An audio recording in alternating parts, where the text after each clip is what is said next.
Hi viewers, welcome to part 2 of SN1 reaction mechanism.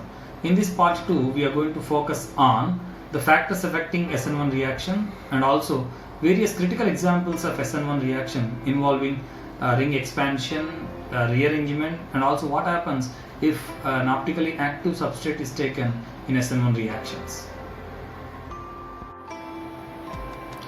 SN1 reactions are influenced by the nature of alkyl halides and the polarity of the solvent that is taken, very important. And also another important factor is that what is the strength of the incoming nucleophile besides temperature.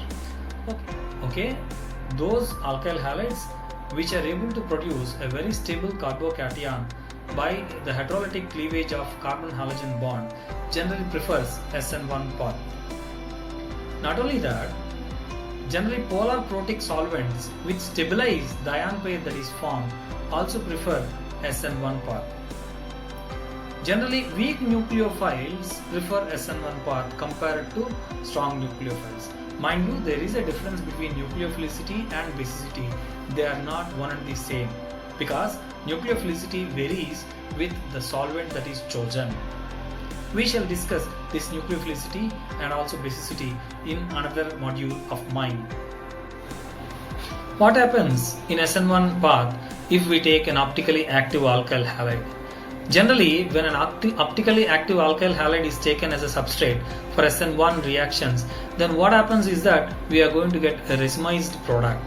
Why? Because it involves a carbocation intermediate, and we all know pretty well carbocation intermediate is a very flat one because of the triangular plane shape. As a result, the incoming nucleophile can attack it either from the top direction or from the bottom direction.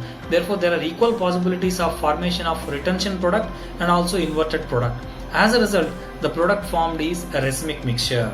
So, if I have taken an optically active alkyl halide for SN1 substrate, then I am going to get a racemic mixture towards the end, which is optically inactive due to external compensation. Now let's go to the board to discuss few critical examples of SN1 reactions wherein there is a possibility for rearrangement after the formation of the carbocation due to 1,2-hydride shift or 1,2-methyl shift, etc. And also we will be witnessing one more example by taking an optically active alkyl halide as a substrate in SN1. Let us discuss this on the board. As a first example, I have taken an optically active alkyl halide, namely 3-bromo, 3-methyl hexane. So this is a tertiary alkyl halide. Therefore, we will be thinking that it will be undergoing a nucleophilic substitution via unimolecular path SN1, and also we need to focus on the solvent taken and also incoming nucleophile. The incoming nucleophile here is methyl alcohol. Therefore, it is a very weak nucleophile. Not only that, methyl alcohol also serves as a solvent, which is polar protic solvent. Therefore, all these conditions are invariably telling me that this reaction occurs via SN1 path. Now let us see the first step. We know pretty well in this particular reaction, the first step is formation of carbocation. So this is the compound taken initially,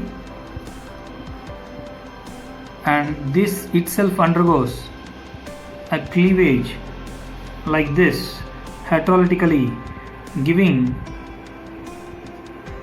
an intermediate carbocation. What is the intermediate carbocation formed? It is this intermediate carbocation, because at this particular carbon, see, this is the carbon I am talking about. At this particular carbon I have a methyl group, this one, and also an ethyl group, this one, and also a propyl group, this one. So this is a flat trigonal plane shaped sp2 hybridized intermediate formed in this lowest step or rate determining step. Now this is now being attacked by the incoming nucleophile, namely methyl alcohol. We all know pretty well in methyl alcohol on oxygen atom we have lone pair of electrons. So this lone pair of electrons will be attacking the carbocation intermediate. Then what is the product obtained? This methyl alcohol can attack either in the top direction or in the bottom direction. Therefore, we are going to get two different products obtained as shown here.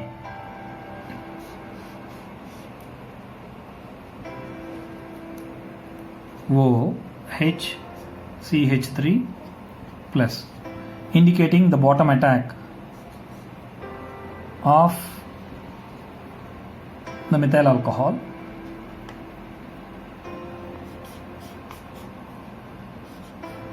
indicating the top attack of the methyl alcohol.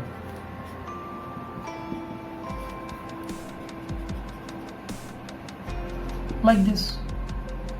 Then what happens?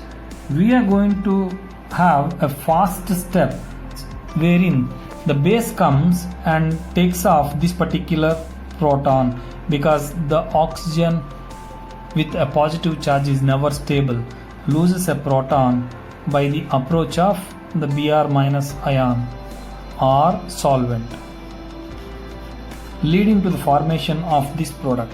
What is the product obtained? It's a beautiful reaction wherein we get OCH3 and then formation of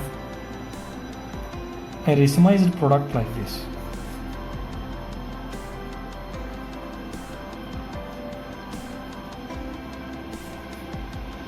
OCH3. That's it. As a second example, let us consider this particular reaction wherein a bromine is here. It is being treated with water. Then what is our product? If you observe carefully, this is a secondary halide. Okay, because to a secondary carbon halogen is attached. Then we may be getting a doubt whether this particular reaction proceeds via SN1 or SN2.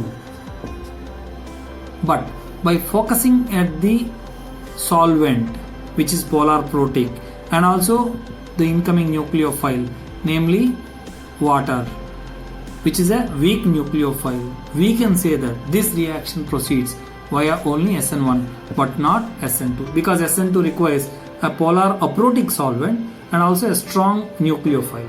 But mind you, water is a weak nucleophile. What are other weak nucleophiles that you may be talking about? There are so many weak nucleophiles.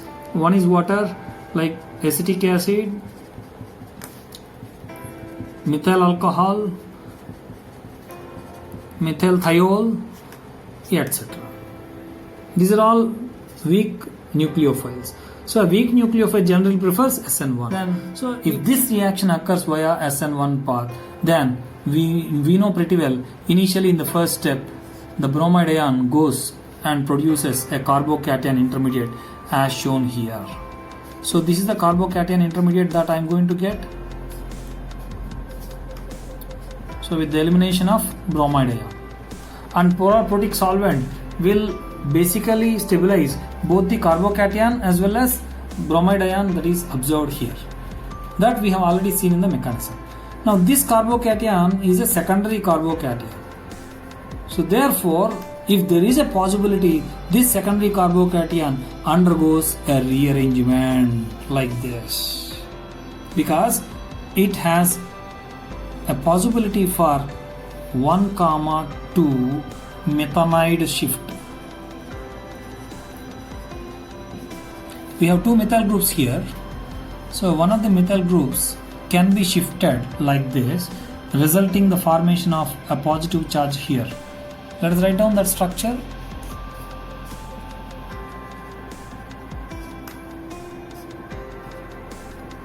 Now this is a tertiary carbocation generated.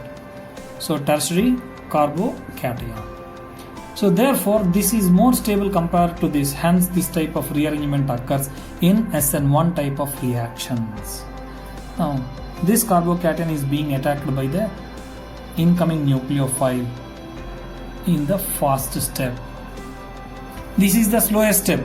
Formation of carbocation intermediate is the slowest step, and this is converted or rearranged into a tertiary carbocation, of course, and then In the fast step, incoming nucleophile attacks this particular carbocation and forms the final product.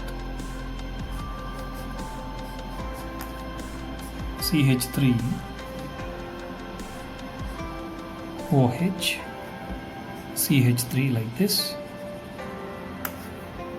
Also we will get one more product.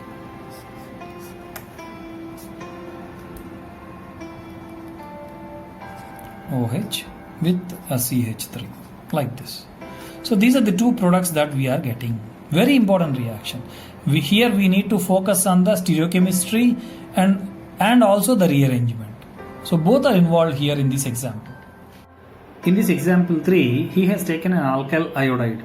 We know pretty well alkyl iodides are more reactive compared to alkyl bromides, which are more reactive compared to alkyl chlorides, and this is more reactive compared to alkyl fluorides in nucleophilic substitution reactions. True. Now this is a secondary alkyl iodide because iodine is attached to secondary carbon. Then we'll be getting whether this particular reaction adopts an SN1 path or SN2 path. But secondary alkyl halide provided with a weak nucleophile and also a polar protic solvent generally adopts SN1 path. So if it is adopting SN1 path, what is the first step? The rupture of carbon halogen bond heterolytically like this to form a carbocation. Therefore, what is the carbocation formed? This is a secondary carbocation obtained. The speciality of this example is that here ring expansion occurs to form a more stable carbocation. See, this is a 4-membered ring with lot of strain. Therefore, this particular bond breaks. This particular bond breaks such that this is attacking this carbon to form a carbocation at this place. Let us write down this.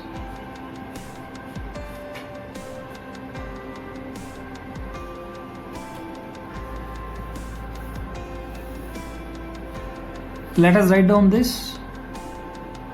First I will number this one 1, 2, 3, 4, and this is the 5th carbon that I am talking about right now. So let me draw a 5-membered ring. On the 5th carbon I have a methyl group also. On the 1st carbon also I have a methyl group. Now where is the carbocation generated? The carbocation is generated on the 1st carbon.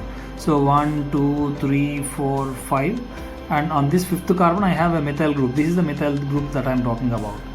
Okay, fine. This is the expanded ring. We know very well cyclopentane ring is having less strain compared to cyclobutane because here the bond angle is only 90, but here the bond angle is more than that, hence lower strain will be there according to Baer strain theory.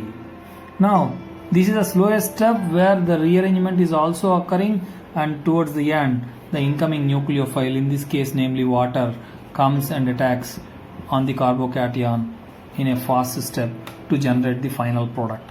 So what is the final product obtained? It's a 5-membered ring.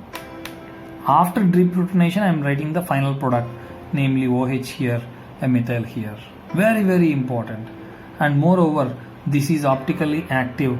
Therefore, because of the chiral center that is present here, therefore I need to write both the retention and inverted products like this.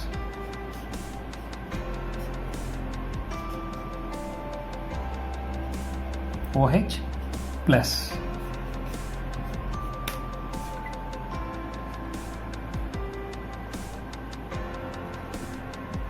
that's it. This question he is asking which of the following hydrolyze faster in SN1 reaction. We know pretty well in SN1 reaction the carbon halogen bond gets ruptured heterolytically, giving the formation of a carbocation like this. So here initially we are getting a tertiary carbocation, and here we are getting a secondary carbocation, whereas in this case we are going to get only a methyl carbocation CH3 plus. Whereas this is an interesting case here. This on heterolytic cleavage, option D, will generate a carbocation which is primary in nature, because here halogen is attached to a primary carbon. Therefore, after the rupture of this CBr bond, we are getting a carbocation which is primary initially. But this undergoes a 1,2 hydride shift to generate a tertiary carbocation like this: CH3, C plus, CH3, CH3. So this particular hydride is being shifted. This is shifted like this, 1,2 hydride shift. So carbocation is generated. Now it's tertiary.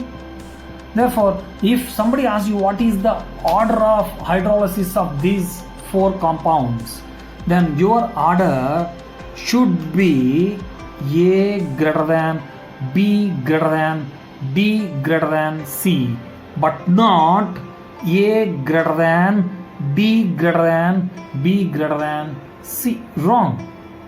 There is a confusion at B and D. Why? Because D initially it gives only a primary carbocation. We are not supposed to consider the stability of the carbocation obtained after the rearrangement. We should see the stability of the carbocation obtained before the rearrangement. So therefore, this is the correct order, but not this. It's very important, dear students.